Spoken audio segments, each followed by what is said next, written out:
Bismillahirrahmanirrahim. Assalamualaikum warahmatullahi wabarakatuh.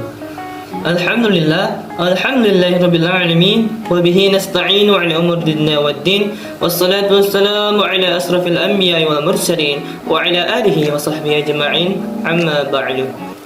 Yang terhormat Bapak Hijrian Angga Prihantoro selaku dosen mata kuliah Islam dan Islam Sosial Humaniora, dan yang terhormat teman-teman yang saya banggakan. Manusia adalah makhluk yang diciptakan Allah dengan ciptaan yang sempurna karena dibekali dengan akal yang tidak dimiliki oleh makhluk yang lain. Pembekalan ini sejatinya karena manusia memiliki fungsi ganda dalam menjalani kehidupan di dunia ini, baik sebagai hamba Allah maupun sebagai khalifahnya di muka bumi ini. Hak yang dimiliki oleh setiap manusia yang lahir di muka bumi ini kita kenal dengan istilah hak asasi manusia atau HAM. Hak asasi manusia sejatinya adalah hak yang melekat pada manusia sejak ia dilahirkan ke dunia. Semua jiwa yang lahir ke dunia secara otomatis telah memiliki hak dasar sebagai manusia. Meskipun hak asasi manusia disalahgunakan, diabaikan, bahkan dilanggar oleh manusia itu sendiri. Saya Rafif Rabbani. Dan saya Sofi Nur Anissa Alifia. Kami di sini akan menjelaskan tentang Islam dan hak asasi manusia. Pengertian hak asasi manusia secara etimologi. Hak asasi manusia. Hak merupakan unsur normatif yang berfungsi sebagai pedoman perilaku, melindungi kebebasan, serta menjamin adanya peluang bagi manusia dalam menjaga harkat dan martabatnya.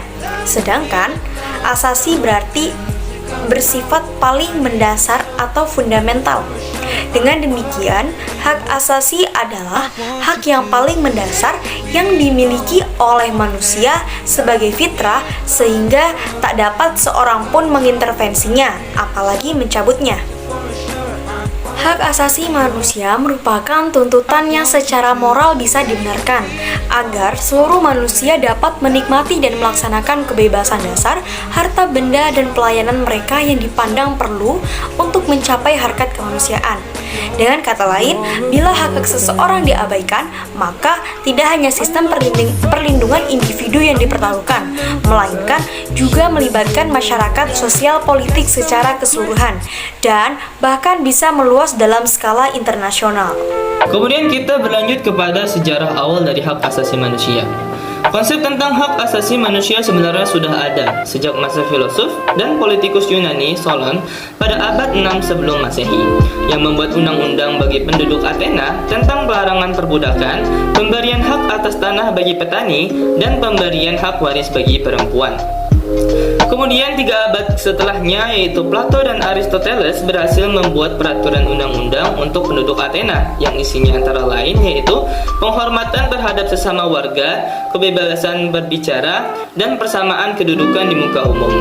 Kemudian setelahnya, abad 2 sebelum Masehi, seorang ahli hukum Romawi yang bernama Cicero berpendapat bahwa semua manusia mempunyai kedudukan yang sama di muka hukum alam dan dilahirkan dalam keadaan bebas merdeka.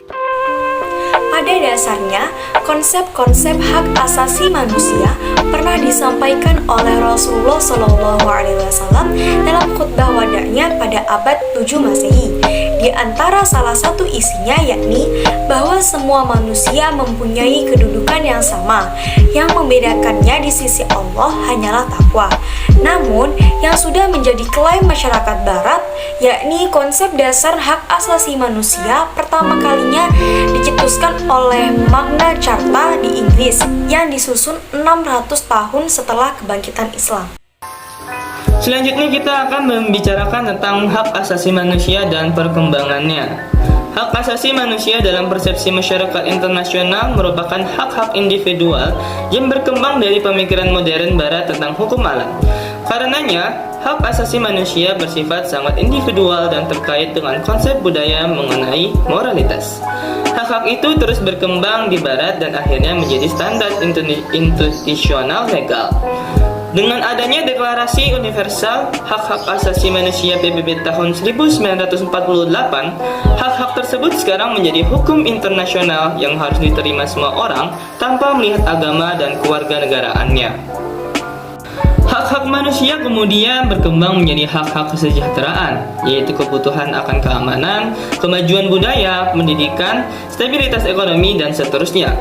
Bersamaan dengan itu muncul suatu harapan akan adanya negara sejahtera yang dapat menggantikan negara polisi. Sejarah hak-hak asasi manusia kemudian mencakup bidang kekuasaan setelah Perang Dunia Kedua. Dalam perkembangannya, penegakan hak asasi manusia kemudian menjadi salah satu pilar demokrasi yang secara intrinsik saling terkait satu sama lain untuk mengukur sebuah negara. Negara bisa dikatakan demokratis bila menjunjung tinggi hak asasi manusia melalui ketentuan-ketentuan legalnya.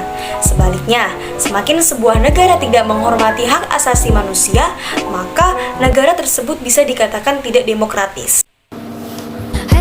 Selanjutnya kita akan membahas tentang hak asasi manusia dalam perspektif Islam. Islam merupakan ajaran yang komprehensif yang bersumber dari wahyu ilahi atau Al-Quran yang berfungsi sebagai petunjuk bagi umat manusia. Sebagai ajaran yang komprehensif, Islam memandang bahwa manusia sebagai makhluk Allah yang terhormat.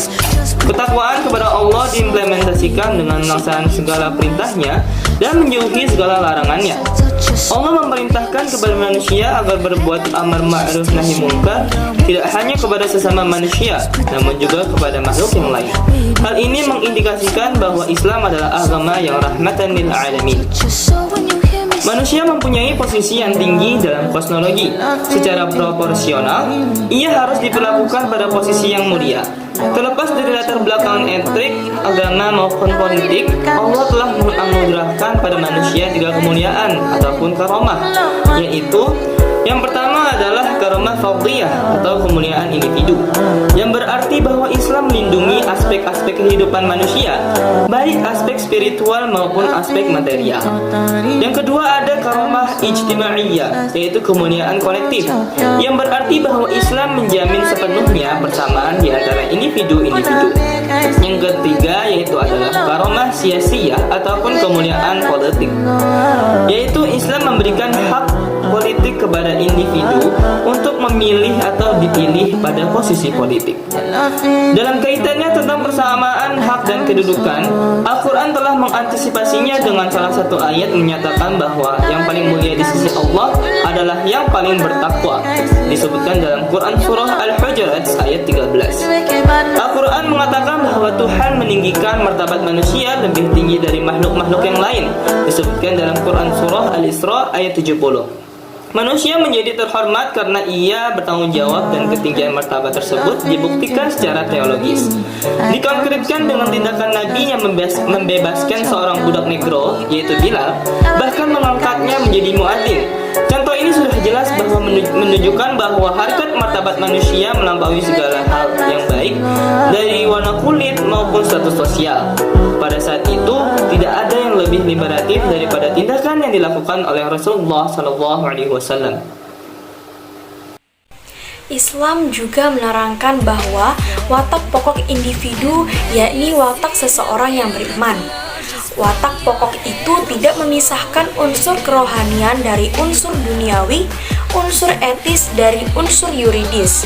Dalam Islam dikenal konsep monoteisme dan implikasinya tauhid. Karena itu, hak-hak Tuhan lebih penting daripada hak-hak manusia. Sebagai agama yang rahmatan lil alamin, Islam mengakui dan menghormati hak-hak personal individual manusia sebagai nikmat karunia yang dianugerahkan oleh Allah Subhanahu wa taala. Juga mengakui dan menghormati hak-hak kolektivitas sebagai hak publik dalam rangka menata kehidupan di muka bumi dengan konsep hablum minallah wa hablum minannas. Pengaturan Islam yang demikian sempurnanya membuktikan bahwa Islam datang secara inherent membawa ajaran HAM. Hal ini terbukti dengan tujuan disyariatkannya ajaran Islam, yaitu pertama memelihara agama, kedua memelihara jiwa, ketiga memelihara akal, keempat memelihara kehormatan atau keturunan, dan yang kelima memelihara harta. 5 tujuan di atas kemudian menjadi prinsip hak asasi manusia, yaitu yang pertama, hak perlindungan terhadap jiwa atau hak hidup. Kedua, hak perlindungan keyakinan. Ketiga, hak perlindungan terhadap akal pikiran. Keempat, hak perlindungan terhadap hak milik. Dan yang kelima, hak berkeluarga atau hak memperoleh keturunan dan mempertahankan nama baik. Itu hak perlindungan terhadap jiwa atau hak hidup. Hak asasi yang paling utama adalah hak perlindungan terhadap jiwa atau hak hidup. Al-Quran menegaskan dalam surah Al-Ma'idah ayat 32 yang artinya, barang siapa yang membunuh seorang manusia bukan karena orang itu membunuh orang lain atau bukan karena membuat kerusakan di muka bumi ini, maka seakan-akan dia telah membunuh manusia seluruhnya. Dalam ayat Al-Quran dan hadis Nabi, kata jiwa atau nafs dipakai dalam arti luas tanpa ada petunjuk bahwa orang-orang yang tidak boleh dibunuh itu termasuk salah satu bangsa ataupun rakyat dari ras atau agama tertentu. Perintah ini bersifat universal dan hak untuk hidup ini hanya diberikan oleh Islam. Yang ketiga yaitu hak perlindungan terhadap akal pikiran. Hak perlindungan terhadap akal pikiran ini diterjemahkan dalam perangkat hukum yang sangat elementer, yakni tentang haramnya makan atau minum hal-hal yang bisa merusak kesadaran pikiran. Dari penjabaran yang elementer ini bisa ditarik lebih jauh, yakni perlindungan kebebasan berpendapat dan hak memperoleh pendidikan. 2. Hak perlindungan keyakinan. Hak perlindungan keyakinan ini dituangkan dalam ajaran agama yang didasarkan pada surah Al-Kafirun ayat 6 yang berarti untukmu agamamu dan untukkulah agamaku. Berdasarkan ayat di atas, tidak diperbolehkan adanya pemaksaan dalam memeluk agama. 4.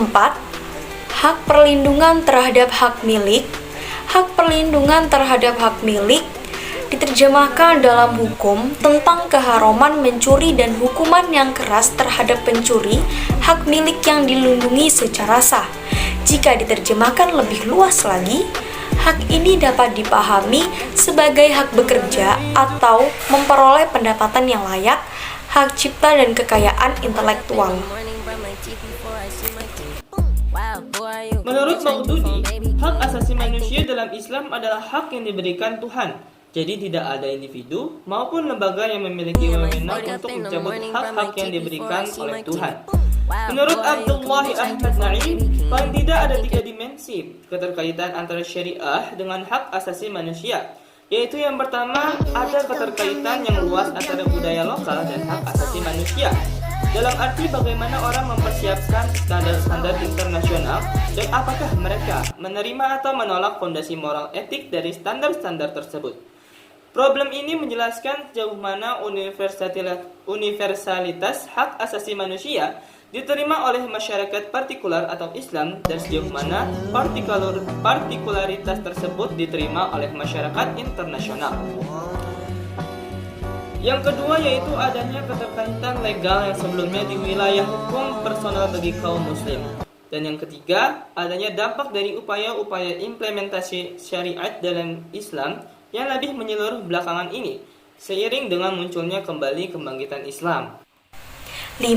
Hak berkeluarga atau hak memperoleh keturunan dan mempertahankan nama baik. Hak ini begitu keras terutama bagi mereka yang melakukan perbuatan zina. Orang yang menuduh seseorang berbuat zina haruslah membuktikan dengan bukti 4 orang saksi. Jika tidak terbukti, maka seseorang itu tidak dapat dipersalahkan. Sebagaimana firman Allah Subhanahu wa taala dalam surah An-Nur ayat 4 yang artinya, dan orang-orang yang menuduh wanita yang baik atau berbuat zina dan mereka tidak mendatangkan 4 orang saksi, maka deralah mereka yang menuduh itu 80 kali dera, dan janganlah kamu terima kesaksian mereka buat selama-lamanya, dan mereka itulah orang-orang yang fasik.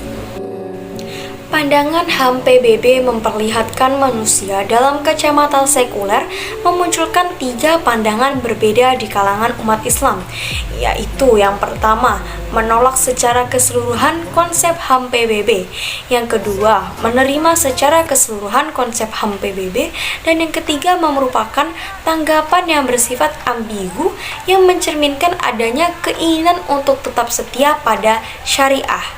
namun berkeinginan untuk menghormati tatanan serta hukum-hukum internasional yang ada, atau biasa disebut dengan HAM PBB. Kan di atas dapat disimpulkan bahwa HAM atau hak asasi manusia adalah seperangkat hak yang melekat pada diri manusia sebagai makhluk ciptaan Tuhan yang bersifat universal, yang wajib kita hormati, serta dijunjung tinggi dan dilindungi oleh negara, hukum, pemerintah, dan setiap orang demi kehormatan dan perlindungan harkat dan martabat manusia.